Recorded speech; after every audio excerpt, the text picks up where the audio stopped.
but as faculty as well. Yeah, thanks. I'm Mark Coltrane. It's great to see so many people here, some familiar names for sure. I'm glad y'all are here today. My title here at App is First Year Experience Librarian. And that means that I work with our large first year seminar program here at App, as well as the Rhetoric and Composition program, the program that Dusty teaches in addition to being a librarian. So our first year writing class, you'll hear us refer to it as RC 1000 today. That's primarily the class we're talking about. I also work with the second year writing class as well. So work a lot with first year students, first and second year students. And our main goal of today's presentation is to talk about how we really integrated the library into RC 1000 in wake of the pandemic in order to give students the most access to the library resources that they really needed in order to succeed. So what we wanted to do is open with a question. If you could just pop an answer, a short answer in chat, we would like to know, how often do you get the chance to see students' reflection on their research process? So if you could just say every once in a while, rarely, not often enough, but yeah, these are looking pretty familiar. We were seeing that that was a similar issue.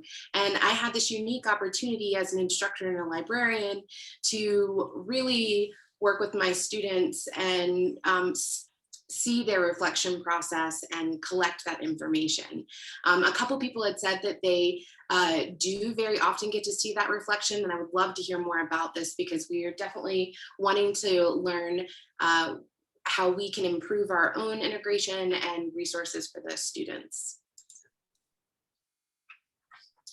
So I just want to start off by setting the stage a little bit. I think most of y'all know where App is located, App State up here in beautiful Boone, but some of our demographics might be new information to some folks in the audience. App had an ambitious goal during the pandemic to hit 20,000 students for its enrollment in fall of 2020. And despite COVID, App met that goal. So we are at an all-time high in terms of our student body.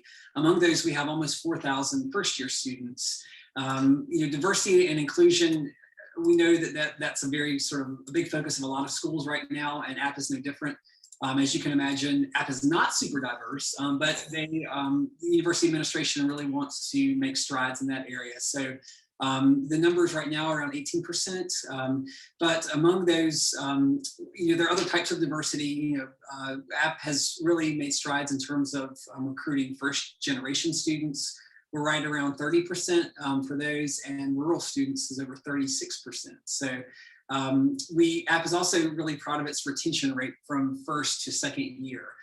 So all of those things I think are relevant for this type of work that you'll hear about today, because we are engaging students early with critical research skills is really important, as it will sort of support them throughout their careers at the university. And most of those 20,000 students are required to take the first year writing course in ASU's general education curriculum. And that is RC 1000. The RC 1000 course is very focused on teaching students how to write, obviously, research, how to understand writing as a process, to participate in peer review, to really get invested in critical analysis and evaluating sources. And so this is where the library really comes into play, into helping make sure that students are learning those goals. For sure, yeah. The library, has a long-standing partnership with the Rhetoric and Composition program. It dates back way before my time here. I'm still relatively new to App State. I've only been here it'll be 2 years this summer. And so, when I got here, it was had been in great hands, and I've been trying to tweak it as best I can. And but really, it's the curriculum and partnership has been great, and it primarily focuses on things that many of y'all are already familiar with.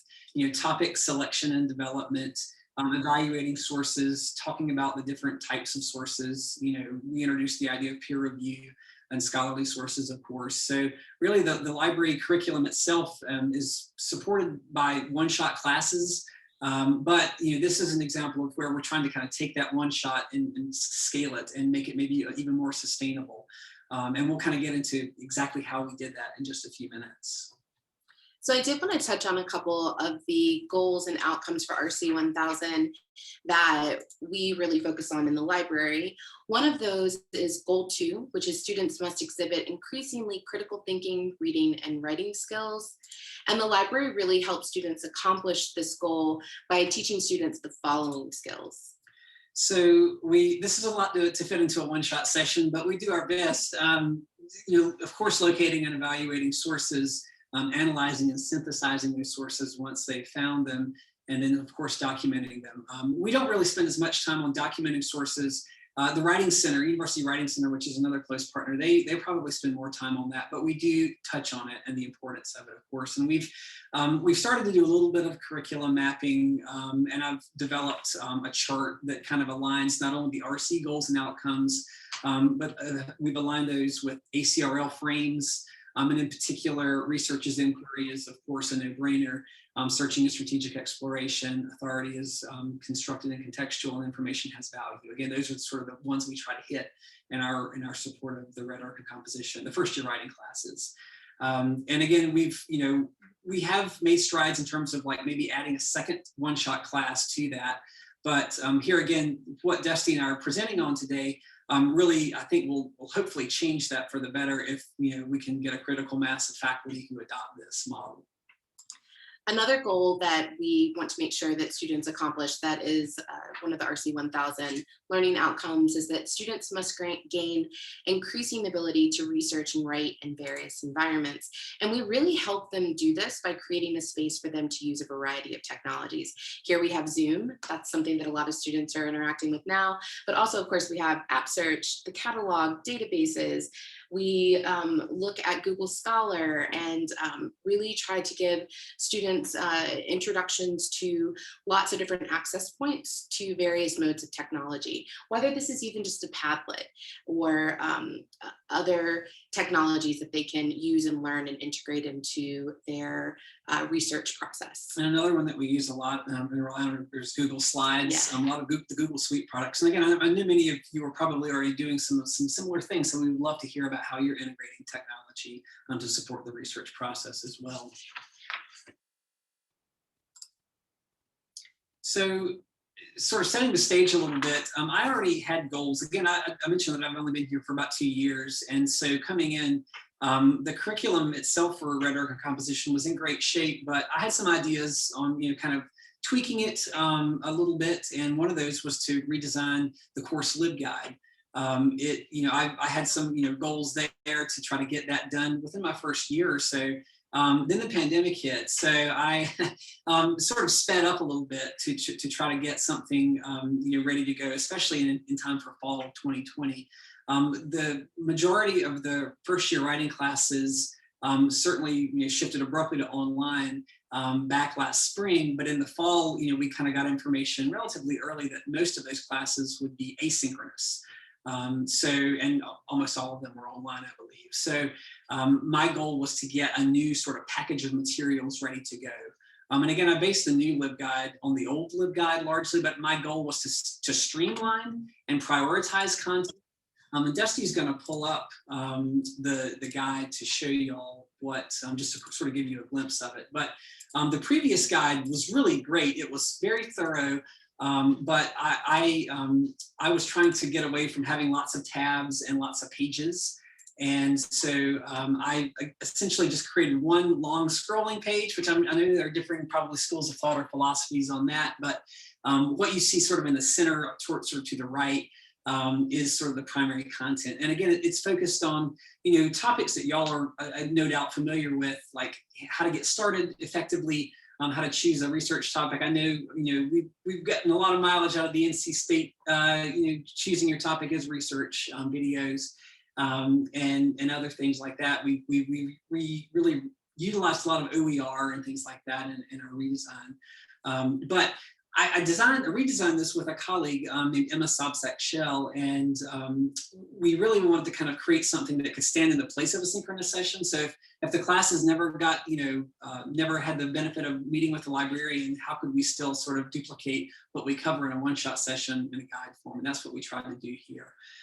In addition to the guide, Emma and I worked to create some reflection questions.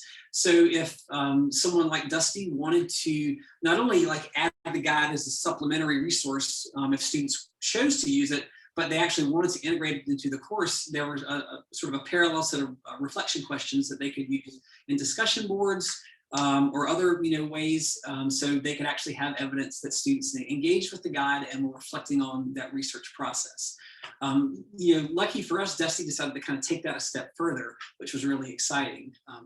And we'll talk about that a bit more in a moment, but I know that we've just covered a bunch of information. So we just kind of wanted to pause for a moment and ask if anyone had any questions or thoughts before we move on to talking about how I really integrated these resources into my RC 1000 asynchronous course.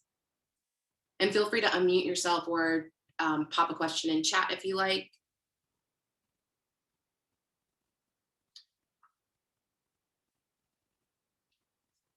While y'all are thinking, I did forget to mention one thing as I was talking. We had the benefit of our e-learning librarian was already sort of experimenting with SpringShare's LTI tool. And our learning management system is Moodle. We've rebranded it as You Learn is the name of it, but it is Moodle. And so in addition to creating this handy dandy new streamlined LibGuide and set of prompts to accompany it, we were also able to get the guide integrated via LTI. A couple of faculty in the Rhetoric Composition program were designing course like resource shells basically for faculty who'd never taught online before. So luckily it was again sort of a serendipitous moment to be in the right place at the right time, and was able to get the new guide integrated into those resource courses for those faculty that were drawing from that. So I haven't taken time to dig into the data to see how much it's been reused through that method, but that's one of my summer project goals is to see how often it's been used by RC faculty this year. I suspect anecdotally it's been used quite a bit, and I know when we've gotten requests from faculty to add our asynchronous materials in, we always that's one of the first things is they grant us access to their courses, and then we go in and embed the guide via the LTI tool.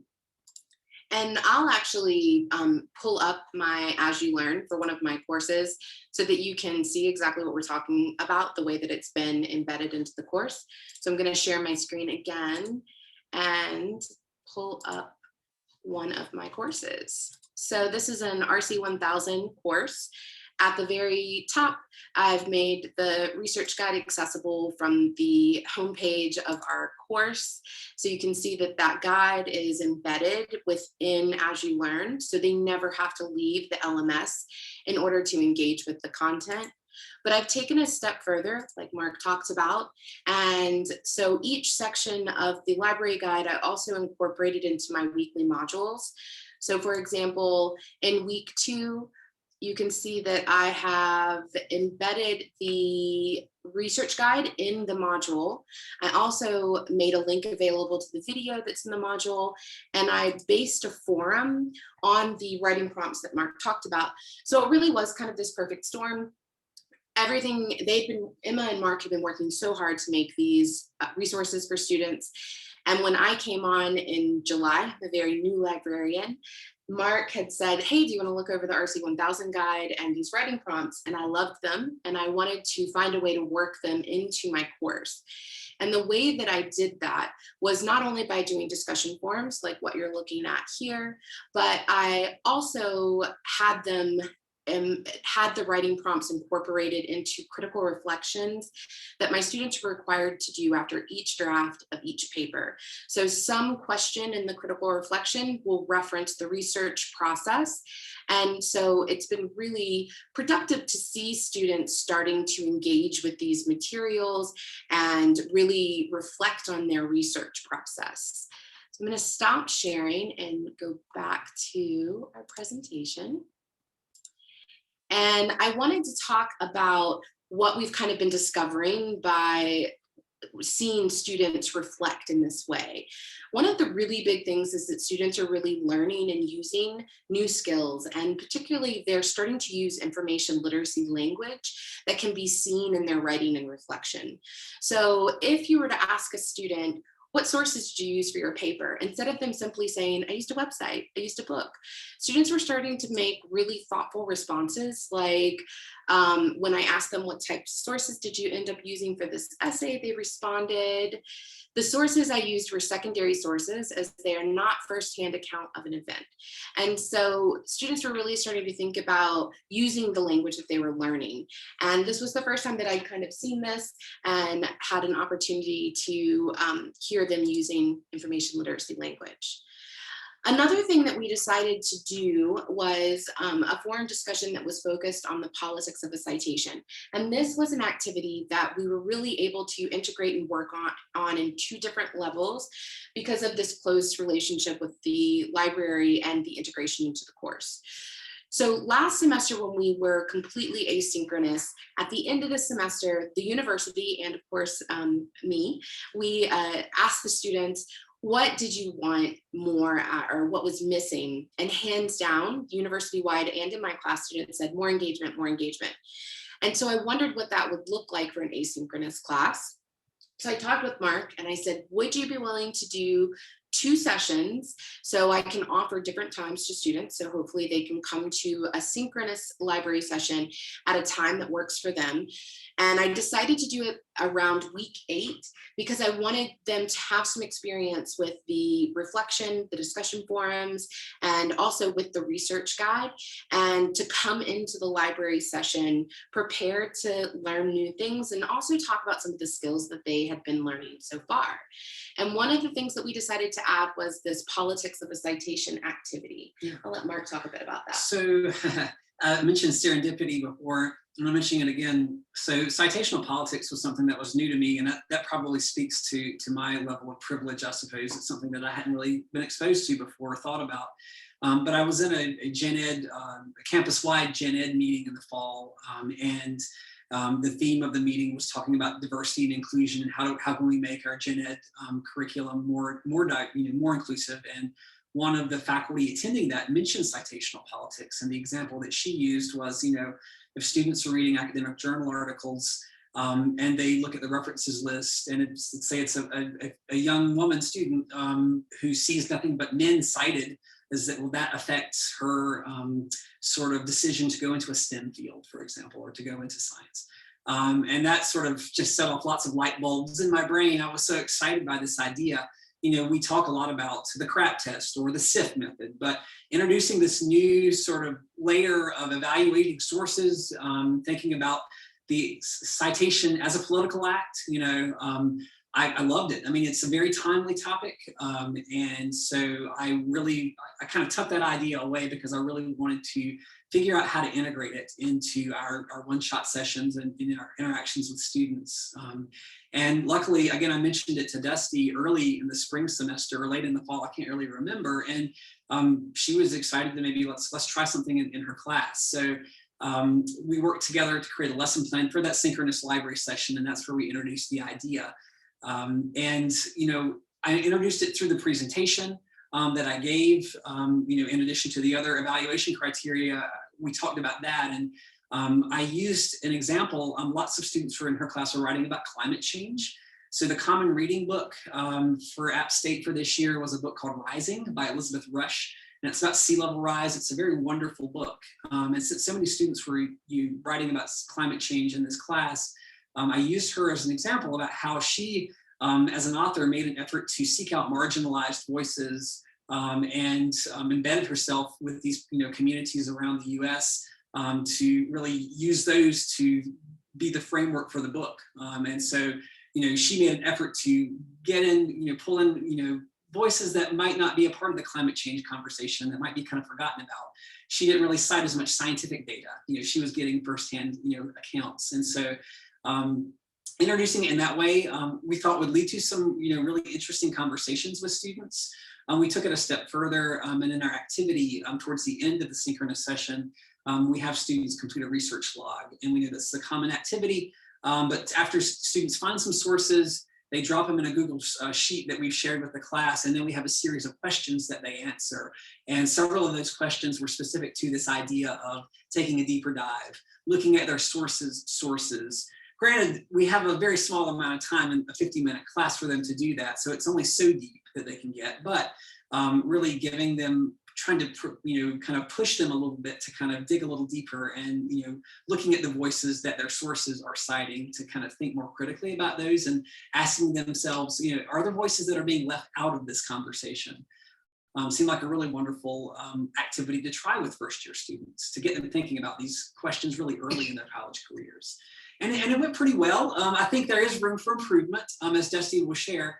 There are things that we are planning to try a little differently next time when we do this. So it was really fun watching them fill out the research log and really seeing them dig in and look at who had published what and what their authority was to speak on that, but also to start thinking about what voices were being left out or what voices were being highlighted. And the interesting thing that kind of came out of it is that after we had the library session where we saw that they had collected all the data, the content was there. You could see that they had analyzed who had published what and what voices were being highlighted and left out. I asked them to do a discussion forum, and I posted a really great Chronicle of Higher Ed article on citational politics. Through the lens of race. So that was, we had talked about it. We hadn't really focused on race as much, but this was a really wonderful, thoughtful piece. And I had specifically asked them to consider the race, ethnicity, gender of the voices of their sources, and not a single student really responded in that way. So for example, one of the students' responses in the discussion forum was, this source is credible because it's a scientific study published in an academic journal. On the surface, yes, that makes it a credible source, but it didn't dive into what voices were being highlighted or left out. And the really interesting part of this particular response is that this same student actually spoke up in class and mentioned that they were really appreciative of the fact that the article was on Armenia and the author of the article was Armenian. So that own voice experience really added to the credibility of the source for that student. And so we realized that there is discussion aspect that's not going to be accomplished in just a simple discussion forum, that it might need to be a more visual element, or it will probably be an activity that I do in my hybrid class face-to-face, so that we can have an actual conversation and hopefully that back and forth dialogue that can get kind of lost in translation in a flat discussion forum. But of course, this is called accessibly asynchronous. And so we are talking about asynchronous courses and how would this type of activity be productive in an asynchronous course. And I think that it's very intentional integration and asking students to engage with the information in a specific way. So one of the things that I was thinking about potentially doing were asking students to do a Flipgrid. And typically when you do a Flipgrid, you record yourself. And so it's a video of yourself talking for a minute or so. But wouldn't it be interesting to say, hey, could you go and find a photograph of the author of your source and post that, which now Flipgrid in the past year or so allows you to post an image instead of just recording a video. And how interesting would it be to see 20 different images of the authors, and you could very visually see which voices were being left out or highlighted. Is it predominantly white men? Are there other voices that are or not being included?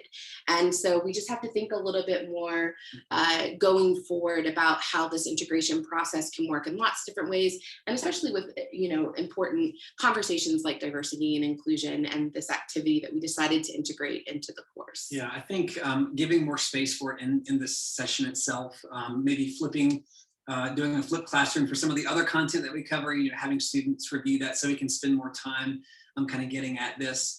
Another colleague suggested, maybe waiting and letting students analyze their annotated bibliographies through this lens after they've already submitted them. So it's sort of a follow-up exercise. And that might be, that's an interesting approach as well. So I think there are lots of different ways we could take this particular activity to kind of keep this theme going, but we are excited to try it again in the future for sure.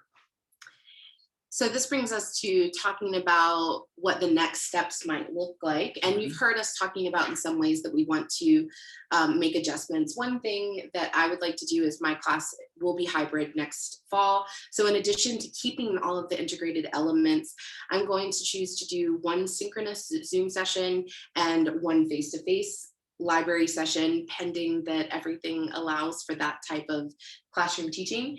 And I'm really looking forward to seeing how that added layer of integration and interaction helps students with retention. But there are bigger goals with the information that we're collecting. So I did go through the IRB process so that I could ethically collect all of my students' writing and critical reflections. We really wanted to have some hard evidence, some data that we could show to the English department to say, hey, look, these students really are having a better understanding of information literacy because of this intentional integration. And that could have really big changes implemented for the curriculum. Yeah, I mean, I'm, selfishly excited to kind of see where this goes, and if we are able to kind of have some really rich, qualitative data to share about how this is making a positive impact. It could lead to all sorts of implications, like Dusty alluded to. I don't know that there are any concrete plans to revise the rhetoric and composition curriculum right now, but if those conversations should happen, I think having this and being prepared to kind of share with the leadership of that area and other faculty would be incredibly powerful for the library. It sort of reaffirms our value, and I think could be, again, a good thing in terms of figuring out how to, sort of sustainably scale, our support and our instruction. But in the nearer term, I think finding other just faculty partners, like individual one or two other people to try this, again, taking it a step beyond just integrating the LibGuide as a supplementary resource, but also like having, integrating these reflection questions after each assignment, I think could be very powerful and really interesting to learn about students' research skills, in the near term. And then thinking more broadly, I mean, I think it could have implications for other, how we support other areas here at the university. Other librarians may want to try this in their respective subject areas with their classes. I know lots of people have gotten into curriculum development. Lots of librarians have gotten into that. I think that is a really sustainable way to maximize our reach, because there'll never be enough of us. There'll always be more classes and more faculty and more students than there will be librarians. But this could be, again, a better way to go about, especially as we're finding ourselves in, an increasingly online environment at the university level. So it is exciting to be able to try that here at App, and hopefully, it'll lead to positive results. And like Mark had mentioned, it really has impacted my course design. Every time I hear from students that there's something more that they need, I make an adjustment. Or the writing prompts that Mark and Emma created, I didn't just plug them in generically, I lined them up with my scaffold assignments. And it worked really well because the RC 1000 guide is scaffolded so that obviously students start with basic background research and then brainstorming and then source evaluation. So I really was able to integrate and customize that research guide and those writing prompts to make sure that students were learning the skills that they needed research-wise in coordination with the writing skills that I was working to teach them throughout the semester. And I really tweaked assignments and critical reflections in order to make sure that they were getting the best access to information. And we know we're unique and very fortunate in that Dusty is a faculty member in the RC department and also a librarian. We know lots of libraries don't have that luxury, but we're excited to be able to share this with the community in hopes that that might lead to conversations with colleagues at other schools for those that might want to try something like this that would maybe lend it some more credibility, especially if you're hearing from teaching faculty as well as librarians. We did want to leave time at the end to hear, not only for y'all to ask any questions of us, but to hear if you're engaged in similar work. We'd love to hear about it and kind of have a time of sharing. So, have at it. You can unmute yourself, or if you want to use the chat, we're excited to answer questions or hear from you if you're doing this type of work. Yeah, and I did see someone pop in chat that they did have a fair amount of reflection from students because they had a course, and in a dream world we could have a course. And definitely we would love to hear, like Mark said, what other people's thoughts are and what they're doing and what's working and what's not, and any ideas you might have.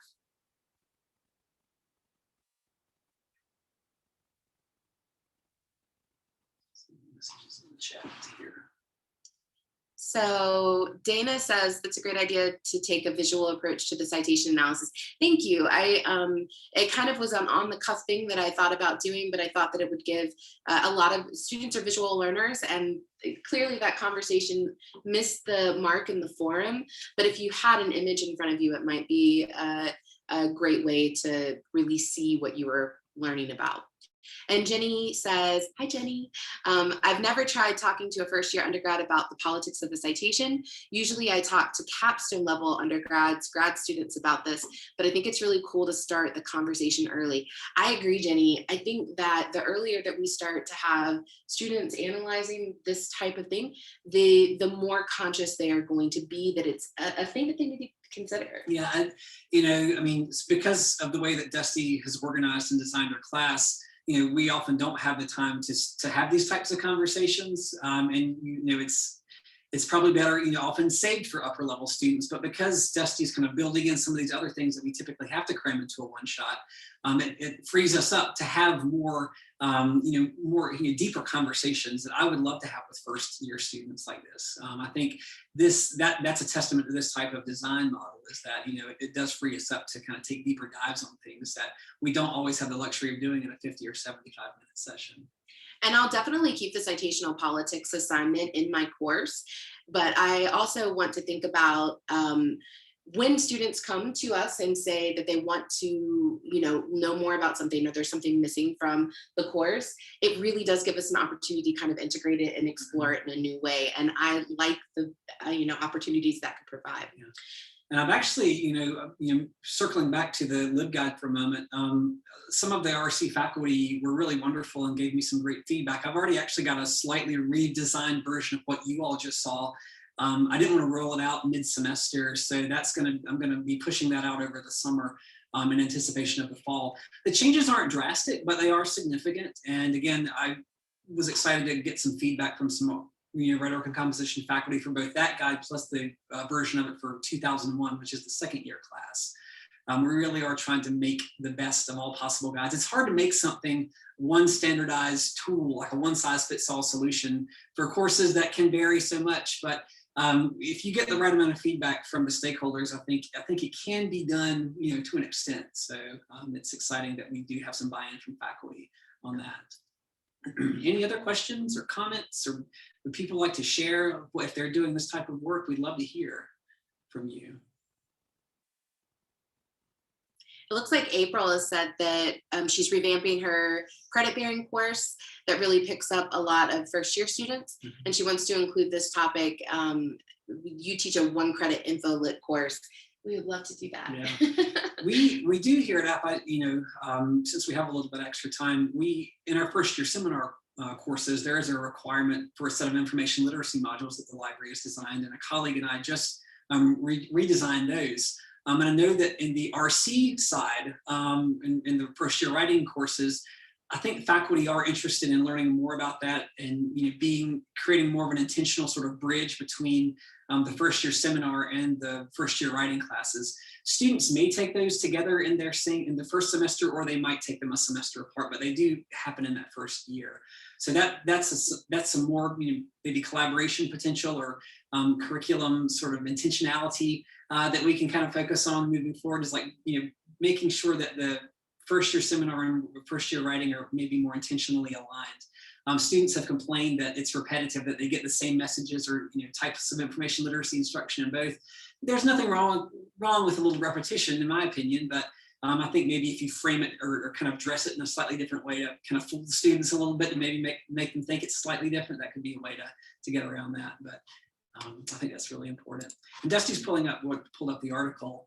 That's actually the exact article that I shared with my students. Thank you, Rita. So, thank you so much for sharing that.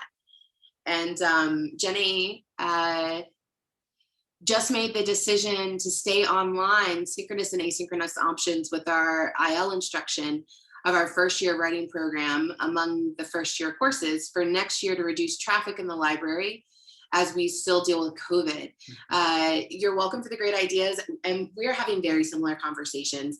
I think that everyone at the university is hopeful that we can be face-to-face in the fall, and we're hopeful that enough people will be vaccinated and that it will be safe, but we're definitely prepared.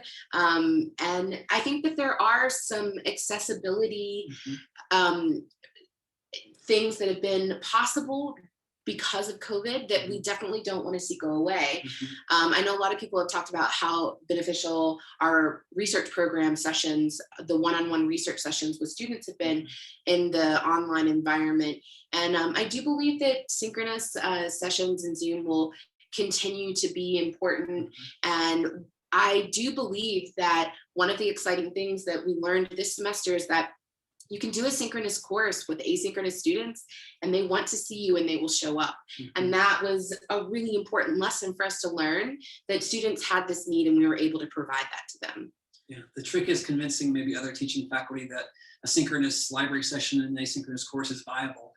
And something else that we've done for those that are teaching like 4 or 5 sections, we've mentioned this as an idea of having one library session, but for all sections, and like trying to have it at a time, where, as many students as possible can show up. So we don't have to like duplicate our efforts 4 or 5 times for the same instructor for the same course. And that's worked pretty well too. And then making, of course, the recording available afterwards.